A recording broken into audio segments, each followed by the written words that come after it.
하나님께서 엘리야를 통해서 이스라엘과 그리고 아합 왕을 향해서 이스라엘 땅에 그 땅에 비가 그치고 기근이 있을 것이다 라는 것을 예언케 하셨습니다. 그리고 엘리야를 그리 시냇가로 피신하게 하셨고 또 그 시냇가에서 물을 마시게 하시고 또 까마귀를 통해서 먹을 것을 공급해 주셨습니다. 그런데 가뭄으로 인해서 그 공급받던 시냇물이 다 말라버렸습니다. 어제 말씀에서도 생각했지만 우리 사랑하는 성도님들 여러분들께서 예상치 못한 어려움이 찾아왔을 때 이것이 내 죄 때문인가? 이것이 내가 뭘 잘못해서인가? 여러 가지로 우리의 마음이 힘들 때가 있거든요. 그런데 꼭 그렇지 않을 수 있다라는 것을 우리가 알 수 있습니다. 하나님을 신실하게 섬기는 그런 성도들도 어려움을 당할 수 있다라는 것을 우리가 말씀을 통해서 깨닫게 됩니다. 하지만 하나님의 백성은 하나님께서 그 어려움 가운데에서도 갈 길을 인도해 주실 줄 믿습니다. 왜냐하면 하나님께서 엘리야를 사르밧으로 보내시면서 그곳에서 과부를 만나게 하시고 또 과부를 통해 엘리야를 돕게 하시겠다라고 하십니다. 우리 사랑하는 성도님들, 열왕기 말씀을 통해서 계속해서 큰 줄기로 흐르고 있는 그 흐름이 있습니다. 그것이 바로 하나님의 은혜인데요. 하나님의 은혜는 홍해를 가르시는 물벽과 같고 무너진 여리고성과 같고 또 까마귀가 물어다주는 음식과 같습니다. 인간의 이성으로는 도저히 이해가 되지 않는 방법입니다. 그렇다고 우리가 이것을 계속해서 우리 신앙생활하면서 이런 초자연적인 현상만 나타내는 하나님만 기대하라 라는 말씀으로 받으면 안 됩니다. 대신 내가 계획하고 내가 설계하는 인간적인 방법이 아니라 철저하게 하나님의 은혜로만 살아가는 천국 백성의 모습을 사모하라 라는 말씀입니다. 오늘 말씀도 마찬가지로 가뭄으로 인해서 엘리야가 도움을 받아야 되는데 하필이면 하나님께서 가라고 하신 그 사람이 과부 아닙니까? 그런데 그때 당시에 과부는요, 사회적 계층으로 볼 때 가장 힘이 없는 그런 사람이었습니다. 이것이 역설이죠. 내가 약할 때 주님께서 일하시고 내가 약할 때 하나님의 위대하심이 드러난다라는 역설입니다.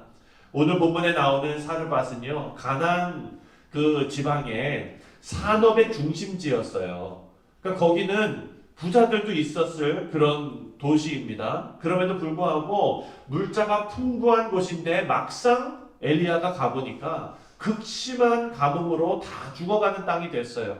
그렇다면 이곳이 가뭄에 완전히 무너진 땅이 됐다면 다른 곳은 어땠을까요? 다른 곳은 더 심했을 거라는 거예요. 오죽하면 엘리야가 만난 이 과부가 마지막으로 자기하고 자기 아들이 그냥 밥 먹고 이제 죽어야 되겠다라는 생각을 할 정도였다면 그 물자가 풍부한 곳이 그 정도라면 다른 곳은 정말 어려운 그런 상황이었을 것입니다. 그리고 이 모든 땅에는 모든 사람들이 바알과 아세라를 섬겼을 거예요. 이런 가뭄은 전에도 겪어본 적 없는 가뭄이었습니다. 극심한 고통이에요. 우리가 아는 대로 바알과 아세라가 상징하는 것은 풍요와 다산입니다. 다시 말해서 비와 노동력이에요. 그런데 이 모든 것이 다 끊어지는 상황이 된 것입니다. 비를 내리고 노동력을 주는 신이 아무 쓸모없는 우상이었구나라는 것을 모든 사람들이 지금 고통을 통해서 경험하고 있는 겁니다. 그리고 하나님께서는 이 집에, 과부의 집에 복을 주셔서 비가 다시 내릴 때까지 곡식가루와 기름이 떨어지지 않게 하셨다라는 말씀이 오늘 기록되어져 있습니다.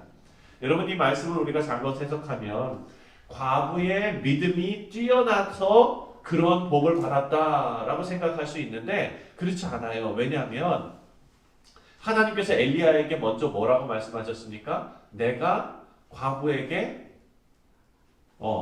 엘리야를 섬기도록 다 세팅해 놓았다라고 말씀하세요. 그럼 그 믿음이 누가 주신 믿음입니까? 하나님 주신 믿음인 거예요.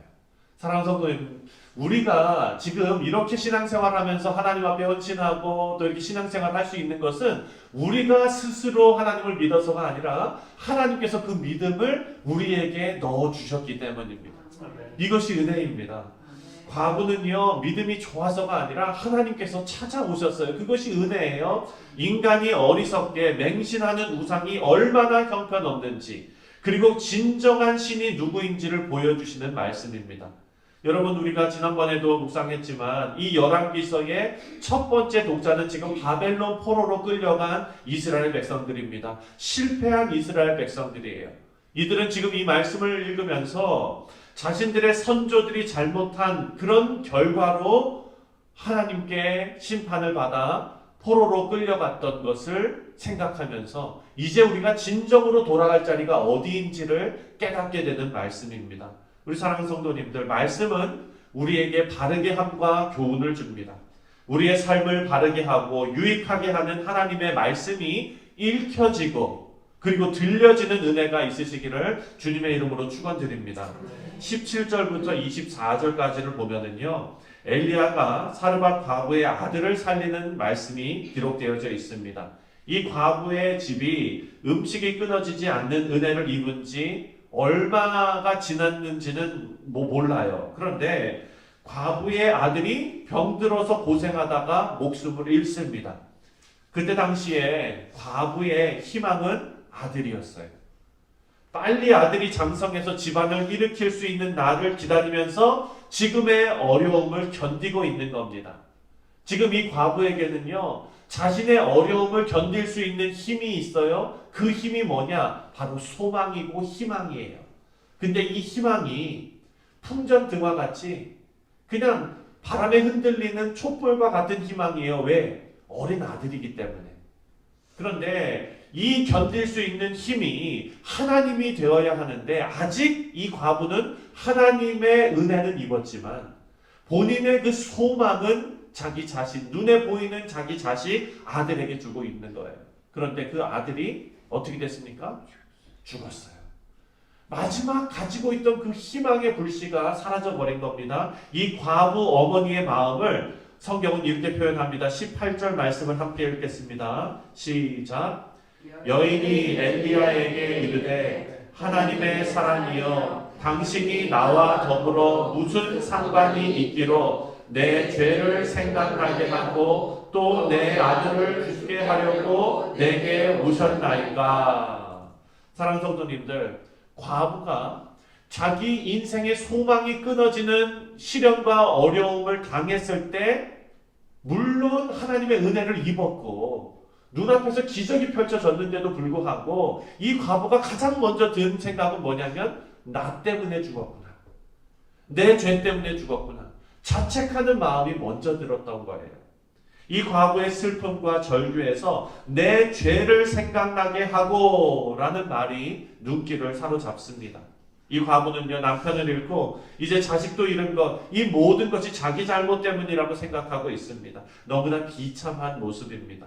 이 과부는요, 지금 정신적으로 무너져 있는 상태예요. 모든 것이 자기 잘못인 것 같고 내가 태어나지 말았어야 될 것 같고 이런 상황인 거예요. 여러분, 오늘 현대인들도, 오늘날을 살아가는 우리 성도님들도 이런 생각에 사로잡혀서 스스로 목숨을 끊는 일이 많이 발생하고 있습니다. 뉴스를 통해서 많이 보지요.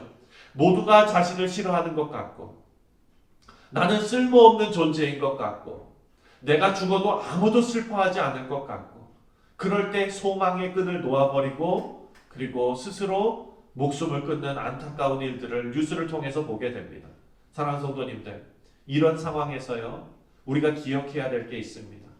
지금 그 순간 누군가 우리를 위해서 기도하고 있다는 사실입니다. 사랑하는 성도님들, 우리 사랑하는 교우들은요, 함께 서로를 위해 기도해야 되는 공동체입니다. 이것이 우리의 소명이고 사명이에요. 신앙의 공동체의 유익이 바로 이런 것입니다. 우리는 혈연, 지연, 학연 이런 거 다 떠나서 영적으로 한 가족으로 부름받았습니다. 우리는 진심으로 서로를 위해서 기도하며 함께 신앙생활 해야 합니다. 또한 그 누구보다 우리를 사랑하시는 주 예수 그리스도께서 하늘 보좌 우편에서 우리를 위해 친히 중보하고 계심을 여러분 믿으시기 바랍니다. 소망을 잃고 슬픔에 빠진 과부를 위해서 엘리야가 이제 누군가가 된 거예요. 이 과부를 위하여 기도하는 누군가가 되었습니다. 20절과 21절을 함께 읽겠습니다. 20절, 21절 시작.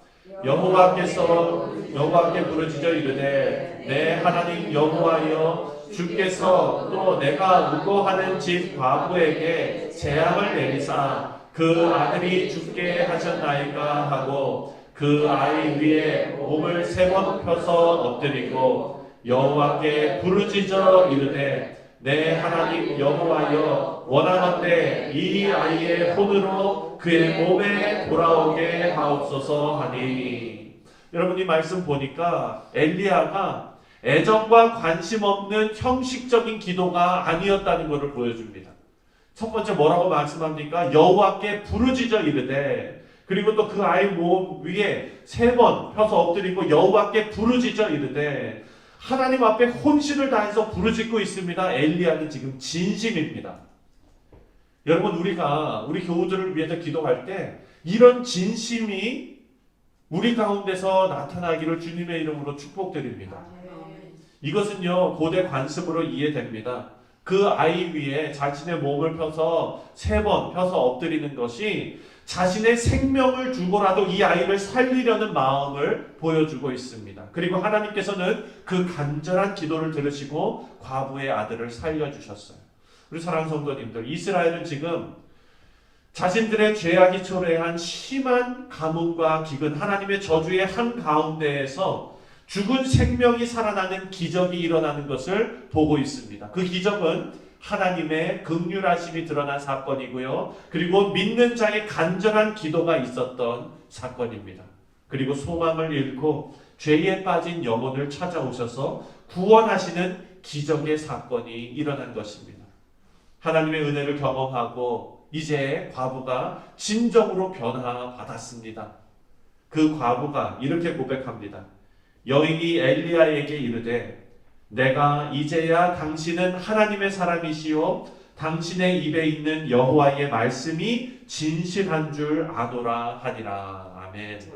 사랑하는 성도님들, 오늘 하루 하나님의 은혜를 경험한 우리 모두가 이렇게 엘리야의 기도를 받고 그리고 하나님의 긍휼하심과 은혜를 입은 이 과부가 고백한 신앙의 고백처럼 우리의 믿음을 입술로 또 삶으로 고백하는 귀한 하루가 되시기를 주님의 이름으로 축원드립니다. 기도하겠습니다.